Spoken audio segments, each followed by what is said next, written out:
አምላካችን የተባረከ ይሁን። እንደምን አመሻችሁ? እንዴት ሰነበታችሁ? ደህና ቆያችሁ? እግዚአብሔር ይመስገን። ጌታን እጅግ አድርገን ደግሞ እናመሰግናለን። ዛሬም እንደገና ጌታ ጤንነት ጨምሮልን መገናኘትና መታየት ስለቻለን በጣም ጌታን እንባርካለን። ሁል ጊዜ ስለ ጤናችን ጌታን ማመስገን ይገባናል። ብዙ ጊዜ በጣም ጌታን ባርካለሁ። አንድ ወንድም ያለ አንተ ጤና የለህም እንዴ ይለኛል። ሁል ጊዜ እግዚአብሔር ስለ ጤና አመሰግናለሁ ትለኛለህ ይላል። በኋላ ግን አንድ ጊዜ በጣም ታሞ አስታወሰና ለካ ስለ ጤንነት ማመስገን ሳይታመሙ ነው አለ። በብዙ ነገር ውስጥ ካለፈ በኋላና ስለ ጤናችን አይቀልብንም። እግዚአብሔር ጤና ጨምሮልን ተጠብቀን ነው እንጂ በሽታ ስለሌለ አይደለም። ብዙ የታመሙ አሉ፣ የተኙ አሉ። አላርም ሞልተው የሞሉት አላርም ያልቀሰቀሳቸው በዛው የቀሩ ማለት ነው። የጌታ የኢየሱስ ድምጽ ብቻ ነው ሙታንም ሕያዋንም የሚሰሙት። ጌታ ሲመጣ ሙታንም ሕያዋንም የሚሰማው አንድ ድምጽ ነው ያለው።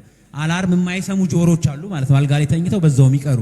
እኛ ጌታ ረድቶን ነውና ጌታን ስለ ጤናችን በጣም አድርገን እናመሰግናለን። ደስ ብሎኛል በድጋሚ በመካከላችሁ ስለተገኘው አጅማን የተወደዳችሁ ቅዱሳን ናችሁ። እግዚአብሔር እጅግ አድርገን እናመሰግናለን። ይሄ ወር እንግዲህ እንደሚታወቀው የጸሎት ወር ነው አይደለ? ዛሬ ስንተኛ ቀናችን ነው? 22ኛ። አገልጋዮች ብቻ ናቸው የሚያውቁት። 22ኛ ቀናችን ነው። ጌታ ረድቶን ነው 22 ቀን ሙሉ መጸለይና የጌታን ፊት መፈለግም ይሄም ጌታ ሲረዳን ነውና ስለዚህ እግዚአብሔርን እጅግ አድርገን እናመሰግናለን። ተባረኩ። ከዚህ በፊት ያገለግላችሁ በዝማሬ ያገለግላችሁ አሌክሶ ኳየሮች ጌታ ኢየሱስ ይባርካችሁ። በጸሎት የመራችሁን ሁሉ ሙዚቃ መሳሪያ የተጫወተ ወንድማችን ጌታ ኢየሱስ ይባርካችሁ። አገልጋዮችም እዚህ የምታገለግሉ እግዚአብሔርን ስለእናንተ እንባርካለን። ፓስተር እና ባለቤቱ ዌልካም ብለናል። ጌታ ይባረክ። ጥቂት የእግዚአብሔርን ቃል ደግሞ ባለን ሰዓት ከኔ ጋር እንካፈላለን። ፈጠን ብለን ማርቆስ ወንጌል ምዕራፍ 1 እናወጣለን። ሁላችንም የማርቆስ ወንጌል ምዕራፍ 1 መጽሐፍ ቅዱሳችንን ከፍትና ጥቂት የእግዚአብሔርን ቃል ደግሞ መንፈስ ቅዱስ ዛሬም በቃሉ ይናገረናል። ዛሬም የውዴ ቃል በተራሮች ላይ ሲዘል ይመጣል ይላል መጽሐፍ አይደለ? ተራራ የሆነብን ነገር እየዘለለ የእግዚአብሔር ቃል ልባችን እንዲያገኘን ጨለማውን እያለፈ ልባችን ላይ ብርሃን እንዲያበራ የእግዚአብሔርን ቃል ለመስማት ጆሮቻችን ልባችንን መንፈሳችን አዘጋጅተን የእግዚአብሔርን ቃል እናነባለን። ማርቆስ ምዕራፍ 1 ከቁጥር 27 እስከ 39 ነው ማነበው። ሁላችሁም አውጡና አብረን እናነባለን። የማርቆስ ወንጌል ምዕራፍ 1 ከቁጥር 27 እስከ ቁጥር 39 ያለውን እናነብና ጌታ ደግሞ ዛሬ የሚናገረን በቃሉ መንፈስ ቅዱስ የሚያወራንን የጌታን ድምጽ እንሰማለን። ሁሉ ሰው ካወጣው አነበዋለሁ። የማርቆስ ወንጌል ምዕራፍ 1 ቁጥር 27 በጌታ በኢየሱስም እንደዚህ ይላል። ሁሉም ይህ ምንድነው? በስልጣን ርኩሳን መናፍስትን ያዛል እነርሱም ይታዘዙለታልና ይህ አዲስ ትምህርት ምንድነው ብለው እስኪጠያየቁ ድረስ አደነቁ። ዝናውም ወዲያው በየስፍራው ወደ ገሊላ ዙሪያ ሁሉ ወጣ። ወዲያውም ከምኩራብ ወጥቶ ከያዕቆብና ከዮሐንስ ጋር ወደ ስምዖንና ወደ እንድርያስ ቤት ገባ። የስምዖንም አማት በንዳድ ታማ ተኝታ ነበር። ስለሷም ወዲያው ነገሩት። ቀርቦም እጇን ይዞ አስነሳት። ንዳዱም ወዲያው ለቀቃትና አገለገለቻቸው። ፀሐይም ገብቶ በመሸ ጊዜ የታመሙትና አጋንንት ያደሩባቸው ሁሉ ወደ እርሷ መጡ። ከተማይቱም ሁሉ በደጅ ተሰብስባ ነበር። በልዩ ልዩ ደዌም የታመሙትን ብዙዎችን ፈወሰ። ብዙዎችንም አጋንንትን አወጣ። አጋንንትም ክርስቶስ መሆኑን አውቀው ነበር፣ ሊናገሩ አልፈቀደላቸው። ማለዳም ተነስቶ ገና ሌሊት ሳለ ወጣ። ወደ ምድረ በዳም ሄዶ በዚያ ጸለየ። ስምዖንና ከእርሱ ጋር የነበሩትም ገስግሰው ተከተሉት። ባገኙትም ጊዜ ይፈልጉ ዘንድ ሁሉ ይፈልጉሃል አሉት። እርሱም በዚያ ደግሞ ልሰብክ ወደ ሌላ ስፍራ በቅርብ ወዳሉ መንደሮች እንሂድ፣ ስለዚህ ወጥቻለሁና አላቸው። ከቁጥር 27 እስከ ቁጥር 39 ያነበብኩት የመልእክቴ ርዕስ የማለዳው ጸሎት የሚል ነው። የማለዳው ጸሎት የሚል ሐሳብ ነው የምንከፋፈለው። ማለዳ በሕይወታችን ላይ አንድ ነገር ከመጀመራችን በፊት ያለ ጊዜ ማለት ነው። ገና ሌሊት ሳለ በማለዳ ወጥቶ ይጸልይ ነበር ይላል። ማለዳ የምንለው ነገር በሕይወታችን ላይ የሆነ ምዕራፍ ከመጀመራችን በፊት አንድ ነገር ከማድረጋችን በፊት ያለ የሆነ ምሽት ከመምጣቱ በፊት እኩለ ቀን ከመምጣቱ በፊት ያለውን ጊዜ ማለዳ ብለን እንጠራዋለን። በማለዳ ጌታ ኢየሱስ ይጸልይ ነበር። ጌታ ኢየሱስ እንዳነበብነው ዝናው የወጣበት ክፍል ነው። ጌታ ኢየሱስ አስደናቂ መምህር መሆኑ የታየበት፣ በፈውሱ የሚገርም ነው። አጋንንት የታሰሩ በሙሉ እሱ ጋር ሲመጡ ነፃ ይወጡ ነበረ። ምን አይነት አዲስ ትምህርት ነው፣ እንግዳ ነው እያሉ በጣም ተደንቀዋል። ዝናው በጣም ሲወጣ ኢየሱስ ቴሌቪዥን ጣቢያ አልከፈተም። ጌታ ኢየሱስ በጣም የሚገርም ነው። ወዲያው ወደ ጸሎት ገባ ነው የሚለው። ጌታ ኢየሱስ በብዙ ምኩራብ ላይ ገብቶ እያስተማረ እየተደነቁ ብዙዎች እየተከተሉት ብዙዎች ስለሱ እያወሩ እየተደነቁ እየተነጋገሩ ባለበት ክፍል ላይ ምን እንዳደረገ ማርቆስ ይነግራል። ማርቆስ ወንጌል ጌታ ኢየሱስ አገልግሎት የጀመረበት የመጽሐፍ ቅዱስ ክፍል ነው። ኢየሱስ አገልግሎቱን ጀምሮ እንዴት ጨረሰ? ኢየሱስ ክርስቶስ እስከ ፍጻሜ ድረስ የተሳካለት አገልጋይ በዝና እንዴት አድርጎ ነው የጨረሰው? በሚያስደንቅ ትምህርት ጀምሮ፣ በሚያስደንቅ ፈውስ ጀምሮ፣ በሚያስደንቅ በዛው ልክ የጨረሰ ጌታ ነው። ምንድነው ሚስጥሩ? ጌታ ኢየሱስ በዚህ ልክ ለመጨረሱ የሚለውን ማርቆስ ይነግረናል። እንግዲህ እንደምንመለከተው ጌታ ብዙ ፈውስ ብዙ ትምህርት ካስተማረ በኋላ እነ ስምዖን ቤት ገባ፣ ግለሰብ ቤት ገባ ይላል። ምሳ ተጋብዞ ንዳድ ይፈውስ ነበር። ኢየሱስ ድንገት ገባ ማለት የታመመ ካለ ይፈውሳል ማለት አይጨነቅም፣ ጸጉሩ አይነጭም፣ ጫማውን አይጨርስም ማለት ነው። አንዳንዴ ካያችሁኛ ትንቢት ለማምጣት ጸጉራችን ጨርሰን ጫማችን አልቆ መከራችን በልተን አንድ ትንቢት ለመናገር ጌታ ኢየሱስ ምሳ ተጋብዞ ስለ ጨው አይደለም ያደረገው። በጣም የሚገርም ምግብ ነው አይደለም የሚለው ይፈውስ የታመመ ካለ አምጡ ይላል። የሚፈውስ ጌታ ነው ማለት ፈውስ ቀላል ነው ለኢየሱስ ማለት ነው። ኢየሱስ ጸሎት አያስፈልገውም። በሌላ አማርኛ ጌታ ኢየሱስ መሄጃ ፈልጎ አይደለም ይጸልይ ነበር የሚለን። ወዲያው ወደ ምድረ በዳ ሄዶ ይጸልይ ነበር። ገና ሌሊት ሳለ በማለት ምን ማለት ነው? ጌታ ኢየሱስ ሌሊቱን ሙሉ የሚከተለው ህዝብ አለ። ፈውስ ፍለጋ የሚመጣ ሰው አለ። ትምህርት ፍለጋ የሚመጣ በጣም የተከበበ ሰው፣ የገበያው ይደራለት እንደማለት ነው። ቢዝነስ ከፍተን በጣም ወቅ ሲል በጣም ገበያ በገበያ ሰዎች ተፈላጊ ስንሆን ገንዘብ ሲመጣ ብዙ በሮች ሲከፈቱልን ምንድነው የምናደርገው? ኢየሱስ ይሄ ሁሉ ህዝብ እየተከተለው ዝናው በወጣ ጊዜ ወዲያው ፈቀቅ አለና ገና ሌሊት ሳለ ይጸልይ ነበር። ነገ ቀን የሚባል ፕሮግራም አለ። ነገ ፈውስ የሚባል ነገ አገልግሎት የሚባል አለ። ስለ ነገው ማለዳ ላይ ጌታ ኢየሱስ ይጸልይ ነበር ማለት ነው። ነገ አገልግሎት ከመጀመሩ በፊት በትላንትናው ልምዱ አይሞክርም። ትላንትና ሰርቻለሁ አያቅተኝም አይልም ጌታ ኢየሱስ። ብዙ ዝና ያወጣው ጌታ ኢየሱስ፣ ብዙ ፈውስ ብዙ ትምህርት ያስተማረው ኢየሱስ ገና ሌሊት ሳለ በማለዳ ይጸልይ ነበር። ኢየሱስ ክርስቶስ በማለዳ የሚጸልይ ጌታ ነው። ዛሬ በማለዳችን ላይ እንድንጸልይ ልነግራችሁ ነው እዚህ ጋር የቆምኩት። ገና ሌሊት ሳለ በማለዳ እንድንጸልይ። ጸሎት ማለት ከአምላካችን ጋር መነጋገር፣ ትምህርት ከመጀመራችን በፊት፣ ስራ ከመጀመራችን በፊት፣ ሪሌሽንሺፕ ውስጥ ከመግባታችን በፊት ማለዳ ላይ ጸሎት እንድንጸልይ። ጸሎት የሚባለው ከአምላካችን ጋር የምንነጋገርበት መንገድ ማለት ነው። ጌታ ኢየሱስ ሌሊት ገና ማለዳ ሳለ መጽሐፍ ሲናገር ምሳሌ ምዕራፍ 31 አንድ ሴት አለች ገና ሌሊት ሳለ ትነሳለች ይላል። ምዕራፍ 31 ቁጥር 15 ገና ሌሊት ሳለ የምታደርገውን ታደርግና ምዕራፉ ሲጨርስ ቁጥር 30 ላይ በኋለኛው ዘመን ላይ ትስቅበታለች ይላል። ማለዳ ላይ ተነስተው የሚጸልዩ ሰዎች መጨረሻቸው በጣም ያማረ የሚስቁ የሚዝናኑ ኢንጆይ የሚያደርጉ ናቸው ማለት ነው። ስለዚህ ነጋችን ያማረ እንዲሆን ፍጻሜያችን በጣም ልዩ እንዲሆን ዛሬ ነገር ከመጀመራችን በፊት እንድንጸልይ ነው። ማለዳችን ላይ ከጌታ ጋር እንድናወራ ማለት ነው። በልምድ እንዳንሞክረው ማለት ነው። ጌታ ኢየሱስ ማቴዎስ ወንጌል ምዕራፍ 6 ላይ ጸሎት ሲያስተምር ከክፉ አድነን እንጂ ወደ ፈተና አታግባን። ፈተና ውስጥ ገብቶ መጸለይ አንድ ነው። ኢየሱስ ኖ ገና ከመግባታችሁ በፊት አባት ሆይ ከክፉ አድነን ብላችሁ ጸልዩ። ማለዳ ላይ ጸልዩ ማለት ነው። ጥርሳችን ሳያልቅ 32 ጥርሳችን 26 ሳይደርስ እንድንጸልይ ማለት ነው። ሙሉ ጥርስ እያለን ጋቢ ለብሰን ከማሳላችን በፊት ጌታ ሆይ ስለ ጤንነት ያመሰግናል ያን እንድንጸልይ ማለዳችን ላይ እንድንጸልይ ማለት ነው። ኢየሱስ ሰው ርቦት አይደለም የሚያስተምረው፣ ጠፍቶበት አይደለም፣ ዛሬም እንደማስተምር ግራ ገብቶት አይደለም የሚጸልየው። ብዙ የሚያስደንቅ ትምህርት ካስተማረ በኋላ ማለዳ ላይ ይንበረከካል ወደ አባቱ ሄዶ። ማለዳችን ላይ ዛሬ እንድንጸልይ ነው። ማለዳ ላይ የሚጸልይ ማን ነው? ዘለን ነው ሪሌሽንሺፕ ውስጥ የምንገባው። ብዙ ቴክስት እየተደረገልኝ ነው፣ ብዙ ስልኮ፣ ብዙ አማራጭ አለ ብለን ዘው ብለን ነው የምንገባው። ልምድ አለን ብለን ዘው ብለን ነው የምንገባው። ዛሬ ማለዳችን ላይ እንድንጸልይ ነው። ዳዊት ይጠይቅ ነበረ፣ በየት በኩል ልውጣ እግዚአብሔር ይል ነበር። በጣም ዳዊት ጦረኛ ነው፣ ተሸንፎ ማያቅ ነው፣ ንጉሥ ሰራዊት፣ በጣም የሚገርም ሰው ነው ዳዊት። ግን ይጠይቅ ነበረ፣ በየት በኩል ልውጣ? ዛሬ በይሁዳ ከተሞች ወዴት ልውጣ ይላል። ሁለተኛ ሳሙኤል ምዕራፍ 2 ላይ በየት በኩል ልውጣ? ወደ ኬብሮን ልውጣ? እግዚአብሔር ውጣ ሲለው ይወጣ ነበረ። የትላንትና ልምዳችን ላይ እንዳንደገፍ ማለት ነው። ዝናችን ሲወጣ ወዴት ነው የምንሄደው? ነገር ሲሳካልን ወዴት ነው የምንሄደው? ቢዝነሳችን መልካም ሲሆን፣ ስራችን ሲሳካልን በቀላሉ ማድረግ ስንችል ወዴት ነው የምንሄደው? በማለዳችን ላይ መጸለይ ይሁንልን። ጌታ ኢየሱስ ብዙዎች ሲከተሉና ለዚህ ክፍል ላይ እንግዲህ ጌታ በማለዳም ተነስቶ ገና ሌሊት ሳለ ወጣ፣ ወደ ምድረ በዳም ሄዶ በዚያ ጸለየ። ጌታ ኢየሱስ ማለዳም ሳለ ገና ሌሊት ሳለ ወጥቶ በምድረ በዳ ጸለየ ብሎ ይነግራል። ጌታ ኢየሱስ ሲከተሉት እንመለከት። ስለዚህ መሄጃ ፈልጎ ሳይሆን ሰዎች መሄጃ እንዲያገኙ ነው ለከሚጸልየው። ጌታ ኢየሱስ በማለዳ ጸልዮ ሲወጣ ብዙ ቢከተለው ነበር፣ ሌሊቱን ምሽቱን ሲፈውስ የነበረ ጌታ። ስለዚህ በማለዳችን ላይ መጸለይ ምን ትርፍ አለው? ምንድነው የምናገኝ? ለምንድነው የምንጸልየው? ምን እናቀበታለን? የሚለው አንድ 3 ነጥቦች ፈጠን ብዬ አሳያችኋለሁ። በማለዳ ላይ የሚጸልይ ሰው ምንድነው የሚሆነው?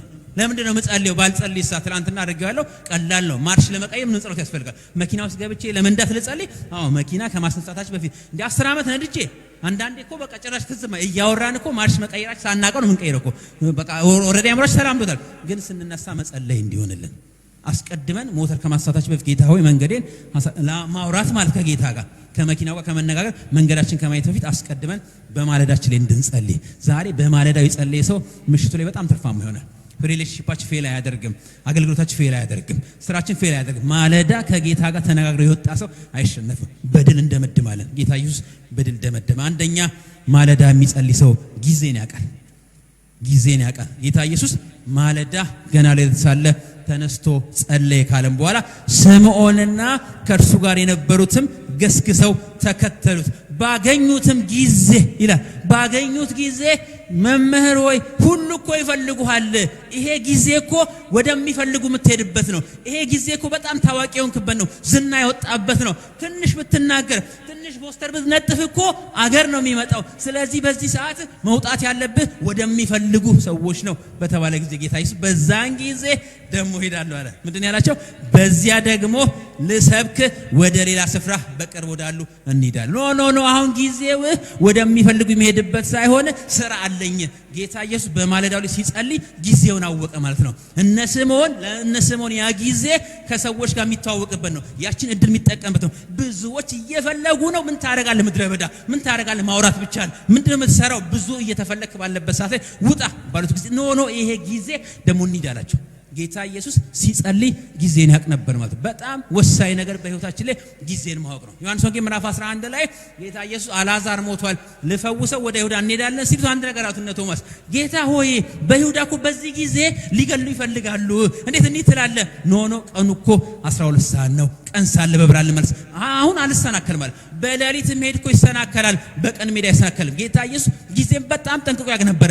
በሌሊት ከሆነ ትንሽ ከቆየው ዛሬ ለነገ ካሳደርኩት እሰናከላለሁ። ጊዜያችንን ሳንፈጥንም ጊዜያችን ሳንዘገይም በትክክለኛው ሰዓት ትክክለኛ ነገር ማድረግ የምንችለው በመጸለይ ነው። የጠቢብ ልብ ጊዜንና ፍርድን ያውቃል። በትክክለኛ ጊዜ መስራት እንደ ሲዝን አለ በህይወታችን እግዚአብሔር የሚሰጠን ሲዝን አለ። የተሰጠን ተልእኮ ወደሚገባው ስፍራ ማድረስ የምንችልበት ትክክለኛ የመለኮት ጊዜ አለ። ውብ የሆነ ጊዜ፣ ምቹ የሆነ ጊዜ አለ። ነገር ብንሞክር የሚሳካልን ጊዜ፣ ሰዎች የሚሰሙን ጊዜ አለ። ያንን ጊዜ ለማወቅ ማለዳችን ላይ ምን እናድርግ? እንጸልይ። ማለዳችን ላይ ስልክ ከማንሳታችን በፊት ማለት ነው። ማለዳችን ላይ የሆነ ነገር ቴክስት ከማድረጋችን በፊት ማለዳችን ላይ ከአምላካችን ጋር መነጋገር ይሆንልን። ማለዳ ላይ መጸለይ ጊዜን ማወቅ በጣም ወሳኝ ነው። ሁለተኛ ነገሥት ምዕራፍ 5 ላይ የምታውቁት ታሪክ አለ። ሁለተኛ ነገሥት ምዕራፍ 5 ላይ ኤልሳ የሚባል የእግዚአብሔር ሰው ጋር ንዕማን የሚባል የሶሪያ ንጉስ የነበረ ሰራዊት አለቃ ፈውስ ተፈውሶ በሄደ ጊዜ ለኤልሳ ሊሰጠው የሆነ ጥሎ አምቶ ነበረ። የሆነ እጅ መንሻ ጭኖ ነበረ እና ይዞ ተመለሰ። አልፈልግም በቃ ተፈውሳል ሂድ ካለው በኋላ ጊያዝ የሚባለው ላይ ተከተለው። እኔ ደርስበታለሁ እቀበለዋለና አሁን ከጌቶች ጋር እንግዶች መጥተዋል ስጠኝ አለው። ተቀብሎ መጣ። ገንዘብ ተቀበለ፣ ልብስ መለወጫ ተቀብሎ መጣ። ኤልሳ ጋር ሲደርስ ያለው ነገር በጣም የሚገርማችሁ ሁለተኛ ነገሥት ምዕራፍ 5 ቁጥር 26 ላይ አንድ ነገር አለው። አሁን አንተ እርሻን የወይን እርሻን ቦታን ወንዶችና ሴቶች ባሪያዎችን ለምትቀበልበት ጊዜው ነውን አለው። በል የሱ ለምጽ አንተ ላይ እጥፍ ሆኖ ይምጣ፣ መልኩን አበላሸው። አሁን እያወራ ያለው ጊያዝ የተቀበለው ልብስ ነው። ጊያዝ የተቀበለው ገንዘብ ነው። ኤልሳ እያወራ ያለው ስለ መሬት ነው። ባሪያ አልተቀበለ፣ መሬት አልተቀበለ እያለ ያለው በጊዜ ውስጥ ነው። መቀበልም ቢሆን በጊዜ ነው፣ መስጠትም ቢሆን በጊዜ ነው። የተቃወመው መቀበል ነው አይደለም። መቀበል መብት ነው። ካገለገልክ በኋላ ልትጠቀም መብት። አሁን ግን የምትቀበልበት ጊዜ አልነበረም። ስለዚህ የሱ ለምጽ አንተ ላይ ይምጣለ። መልኩ ተበላሸ፣ ህይወቱ ተበላሸ። ብዙ ነገራችን የሚበላሸው ትክክለኛ ጊዜና ለማወቃችን ነው። ለመቀበል ጊዜ ያለው፣ ለመስጠት ጊዜ ያለው። ስለዚህ ለጊዜ መጸለይ እንዲሆንልን ለምንድነው በማለዳ ላይ የምንበርከው? ትክክለኛ ጊዜ እንድናቅ ማለት ነው። ያለ ጊዜያችን ወተን እንዳንከስር ማለት እንዳንሰናከል ማለት በትክክለኛ ጊዜ እንድንወጣ እንጸልይ። ክብር ለኢየሱስ ይሁን። ያዕቆብ ምዕራፍ 4 ቁጥር 13 ላይ ዛሬ ወይም ነገ ወደዚህ ከተማ እንሄዳለን፣ እንነግዳለን፣ እናተርፋለን በሉ ነው የሚለው። እንዳትሉ ጌታ ቢፈቀድና ብንኖር በሉ። ፕሮግራም አታውጡ። ነገ እኮ እናንተ አይደለም። መጀመሪያ ከጌታ ጋር ተነጋገሩ ማለት ነው። ዛሬ ወይም ነገ ምን ማለት ነው? ዛሬ ከቆመን በኋላ ዛሬ ጌታ ቢፈቅድ ምን ማለት ነው? ዛሬ ላይ አለው እያለው አትበሉ። ለጌታ አሳልፋችሁ ስጡት። ከመነገዳችሁ በፊት፣ ከማትረፋችሁ በፊት፣ ከመንቀሳቀሳችሁ በፊት ምን አድርጉ? ከጌታ ጋር ተነጋገሩ። ዛሬ ወይም ነገ እናተርፋለን አትበሉ። ጌታ ቢፈቅድና ብንኖር ይሄንን እናደርጋለን። ከጌታ ጋር መነጋገር ይሁንልን። ማለዳችን ላይ ከጌታ ጋር ስናወራ ጊዜን እናውቃለን። ትክክለኛ ጊዜ ላይ እንወጣለን፣ አንተላልፍም። መዝሙር 22 ላይ ጌታ ኢየሱስ መስቀል የተሰቀለና አጥንቶቹ ተቆጠሩ ይላል። ነፍሱን በፈቃዱ ስለሰጠ የወንበዴዎች አጥንት በጦር እየተወጋ ሲሞቱ ሲሰባበር ኢየሱስ አልተሰባበረም። በትክክለኛ ሰዓት ነፍሱን ስለሰጠ መተው ሲወጉት ኦሬዲ ሞቷል፣ አልሰበሩትም። አጥንቶቹ ተቆጠረ የተባለው ትንቢት ተፈጸመ። ትክክለኛ ጊዜ ላይ ጌታ ኢየሱስ ነፍሱን ሰጠ። ጊዜ በጣም ወሳኝ ነገር ነው በህይወታችን ላይ። ትክክለኛ ጊዜ ለማወቅ ከጊዜ ጋር እንዳንተላልፍ። ምን ጊዜ ነው እዚህ ሀገር የመጣሁት ብላችሁ አታውቁም? እንደው ምን አይነት ጊዜ ነው የወጣሁበት? ትክክለኛ ጊዜ እንድናቅ ምሳሌ ምዕራፍ 7 ላይ አላዋቂው አይምሮ ጎሎት በመስኮት ሲሄድ አየሁት አለ። በምሽት በውድቅት ሌሊት በመንገዱ ያልፍ ጊዜውን አላወቀም። በሌሊት በመንገዱ ሄደ። ወድቃ ወቅታ የጣለቻቸው ብዙ ናቸው። መንገዷ የሲኦል ነው ይላል። በማይገባ ሰዓት በመንገዷ ሲሄድ ያዘችው። ሰርክ ነፍታ አልጋዋ ላይ ስለቴን እፈጽማለሁ ዛሬ ከኔ ጋር እንደር አለችው። ያዘችው፣ ወቅታ ገደለችው። ፍጻሜው ተበላሸ። ጊዜ ነገራችን ያበላሽበት። ማለዳችን እንጸልይ። ማለዳ ላይ መጸለይ በፍጹም አያከስረንም። አንዳንድ ችኩለን ቶሎ ብለን ዘለን ወደ ስራ እንሮጣለን። ምን ጸልይ ያጸረስ በፍጹም ነጋችን ታተርፋለች። ኪሳራ የለውም። አንድ ሰዓት ምን ጸልይ ኪሳራ የለውም። ፈጥነን ምን ሰራው ነገር የለም። ስለዚህ ጊዜን ለማወቅ ማለዳችን ላይ እንጸልይ። ገና ሌሊት ሳለ በማለዳ ወጥቶ ይጸልይ ነበር። በሌሊታችን ላይ መጸለይ ይሁንልን። ሰውየው ዛሬ ባንክ ሄጄ ገንዘብ አስገባለሁ አለ። ሚስትየው ዛሬ ጌታ ቢፈቅድና ብንኖር በሉ ተብሏል። ኧረ አንቺ ደግሞ ታካብጃለሽ። ጌታ ቢፈቅድ ምን ትያለሽ? እጄ ላይ ነው ያለው ገንዘቡ። ባንክ ቤቱ እዚህ ነው፣ ሌላ ዓለም ላይ አይደለም ሄደው። ምን እንደተለመደኩ ትናንት አስገብቻለሁ፣ ዛሬ እንዴ ማስገባት የጀመርኩት። ጌታ ቢፈቅድ ምትዩ አስገባለሁ ብሎ ሄደ። ወንበዴዎች ደበደቡት። ገንዘቡን ሲያስገባ ተመልሶ መጣ። በር ሲከፍት መንገድ ላይ ወድቋል። ምን ነው ትለዋለች። ጌታ ቢፈቅድ ወደ ቤት ለመግባት ማለት ተደብድቦ ከመጣ በኋላ ተማረ ማለት ነው። ጊዜን ማወቅ አስቀድመን ማለዳች መጸለይ። ጌታ ቢፈቅድ ይሄን እናደርጋለን፣ ጌታ ቢፈቅድ እናገለግላለን። ክብር ለኢየሱስ ይሁን። ፈጠን ብዬዳለሁ። ሁለተኛ በማለዳ መጸለይ ምንድነው የምናውቀው? ምንድነው ጥቅሙ? በማለዳ መጸለይ ስፍራን እናውቃለን። ስፍራችን እናውቃለን። ስፍራ ደግሞ በጣም ወሳኝ ነገር ነው። ለአገልግሎታችን፣ ለስራችን፣ ለቢዝነሳችን፣ ለየትኛውም ነገር ስፍራ በጣም ወሳኝ ነው። ጊዜን ካወቅን በኋላ የት ነው የምሰራው፣ በዛ ጊዜ የት ነው የምሄደው፣ ዘለን እንዳንወጥ ዘው ብለን እንዳንሄድ ማለት ነው። የማይገባ ቦታ እንዳንገባ ማለት ነው።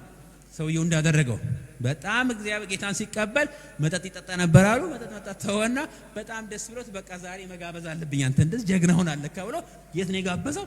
መጠጥ ቤት ሊጋብዘው ራሱ ማለት ነው። ስፍራ ማወቅ በጣም ወሳኝ ነው። የት ነው? ሐዋርያት ሥራ ምዕራፍ 3 ቤተ መቅደስ ገባ ሰውየው። ሽባው ሲፈወስ ዘሎ ቤተ መቅደስ ገባ። ስፍራን ማወቅ በጣም ወሳኝ ነገር ነው። እዚህ ክፍል ላይ እናንብበው።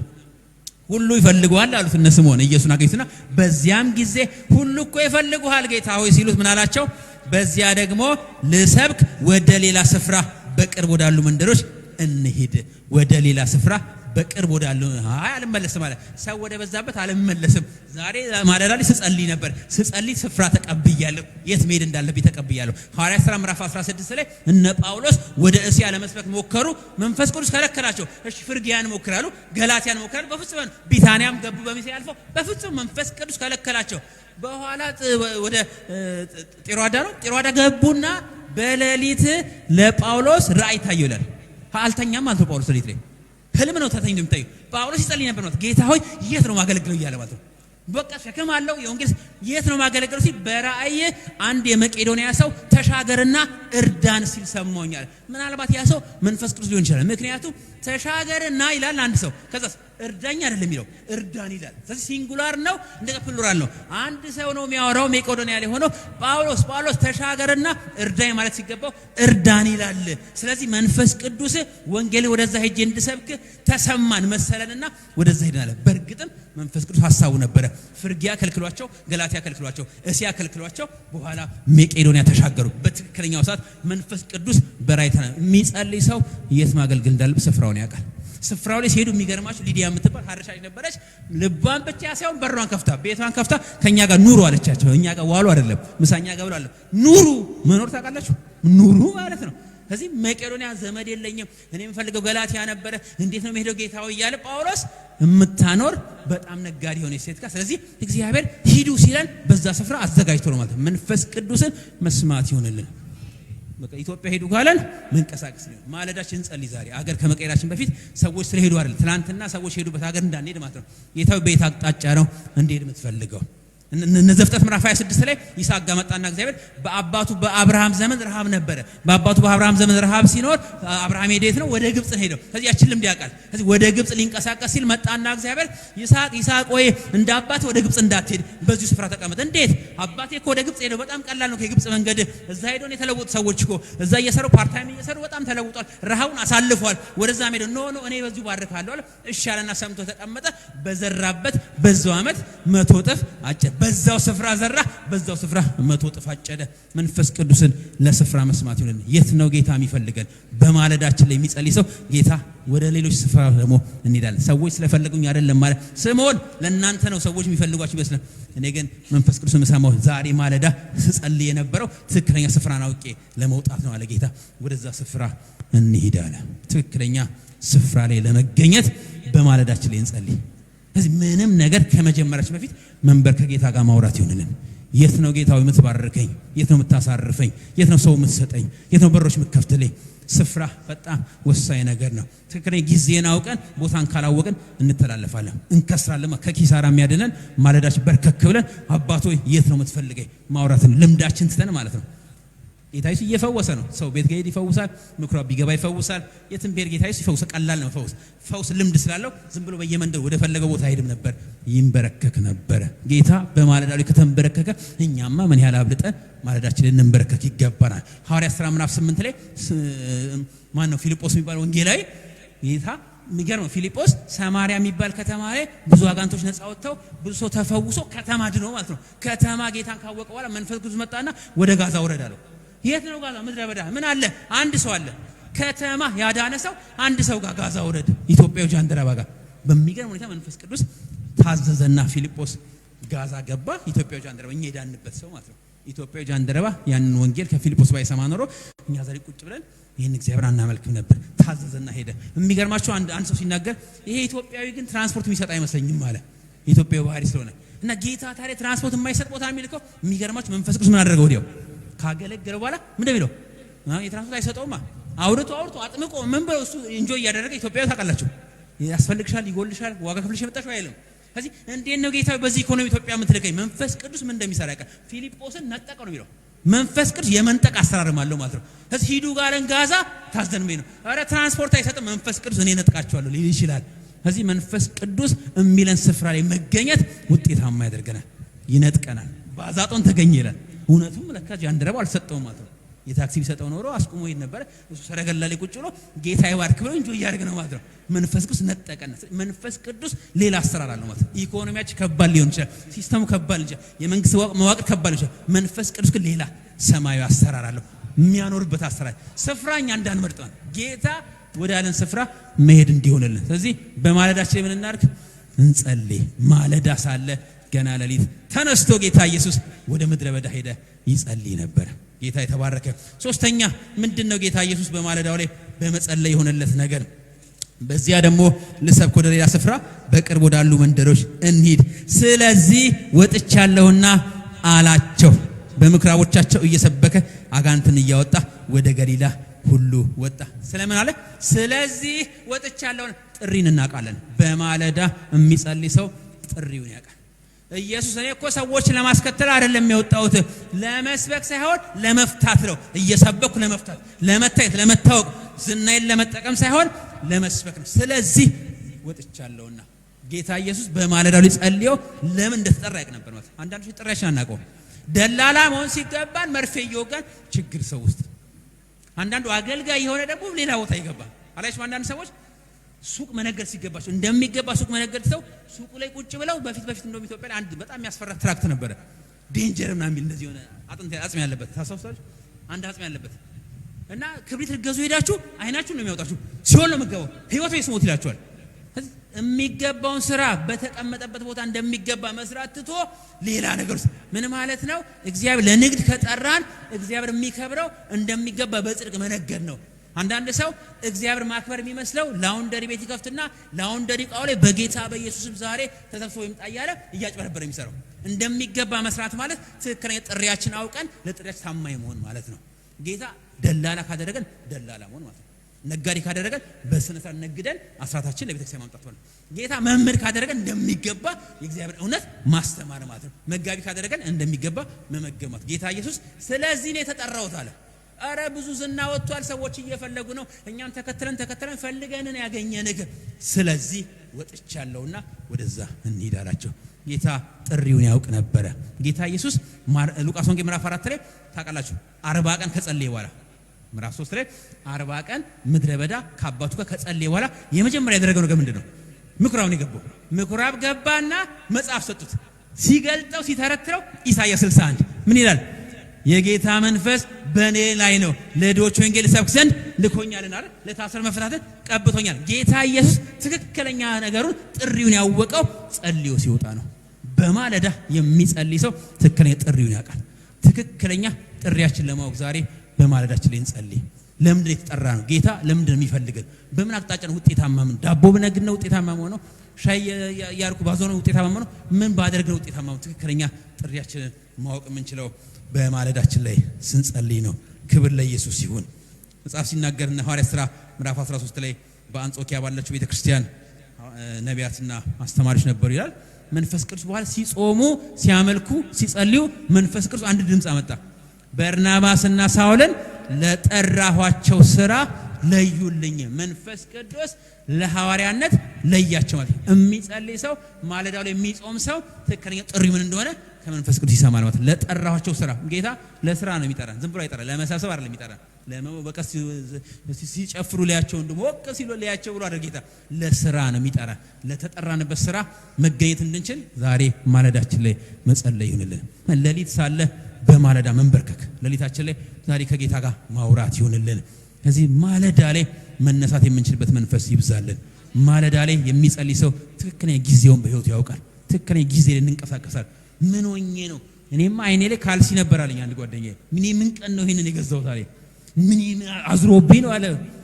መንበርከክ ከጌታ ጋር ግንባር ነው ብሎኝ ጉንጉር ያደርጉኝ ግንባር ቦታ ነው ብሎኝ አለ። እና በጣም ሳይው ግንባር ሳይ መንበርከክ መንፈስ ቅዱስ ስለሚያመት እኔ አሁን ቦታ በጠይቃው ሙሌ እዚህ ጋር ይሄ በጣም አሪፍ ህንጻ ነው ልግዛውና ብለው እንዳያመልጥ አይን እንዳታሽለኝ ይችላል። በቃም ሲያው በጣም አሪፍ ነው ያዋጣል። እዚህ ጋር ባንክ ታደርገዋለህ፣ እኛውን ካፌ እዚህ ጋር አፓርታመንት ታደርገው በቃ አለቀ እኮ ዝም ብለህ ብር ማተምልኝ ይችላል። መንፈስ ቅዱስ በርከክ በጠይቀው አንደርግራውንዱ ላይ ስለምችል አይ የሚፈርስ ነው ይለኛል። አይ ውሃ ላይ ነው እኮ መንፈስ ቅዱስ ስለሚያይ ማለት ነው። ወይ ደግሞ ነገ ይመጣና ቻይና ኤክስ ያደርግበትና ይፈርሳል። ይሄ እኮ ለመንገድ ይወጣ እንዳትገዛው ሊል ይችላል። ስለዚህ በርከክ ማለት ያዋጣ ማለት ነው። እያወራ እንዳንሄድ ማለት መንገድ ላይ ምን ሆኜ ነው ምን ቀን ነው እንዳነ። ስለዚህ ትክክለኛ ጊዜን ማወቅ የምንችለው ማለዳችን ላይ ስንጸልይ ነው። ስለዚህ ማለዳ ላይ መጸለይ ይሁንልን። ምንም ነገር ከመጀመራችን በፊት፣ ምንም ነገር ከመወሰናችን በፊት፣ ምንም ቃል ከመግባታችን በፊት አስቀድመን በርከክ እንበል። በቀደም አንዲት ፉጀራ ላይ አወራችኝ። ምን ይምቃ በጣም ስበግን ቆየኛለች። ገንዘብ ላኪልኝ ብሎ በጣም ስቃጠል ለምን ላኩለት በቃ ብጸልይ ኖሯለች። እና በጣም መጸለይ በጣም ወሳኝ ነገር ነው። አንድ ጊዜ አንድ ወዳጄ ገንዘብ ላክልኝ አለና በኋላ ላኩለት በኋላ ማለት በቃ ሰው ስታግዙ የመንፈስ ቅዱስ ሐሳብ ከሆነ ውስጣችሁ ሰላምና ደስታ ይሞላል። እና ገንዘብ ከላኩለት በኋላ ምን ነው ባላኩለት ምናምን ስል ውስጤ አንድ ቃል መጣ። ባልንጀራ ወደ አንተ መጥቶ አንዳች ቢለምን ማድረግ ሲቻል አትከልከል።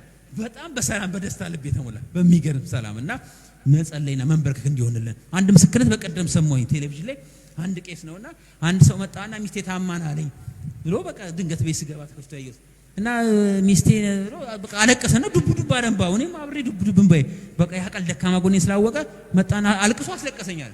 ከዛ ገንዘብ ስጠኛል። እኔ ደግሞ አጋጣሚ ደሞዝ ተቀብዬ አስራቴ ልሰጥ ጠረጴዛ ነበር በቃ ሰጣለሁ ይጥቅል አድርጌ ልሰጠው ሲል ውስጥ ያዘናል። ለካ ሐዘን ካለ መንፈስ ቅዱስ የለበት ማለት ነው።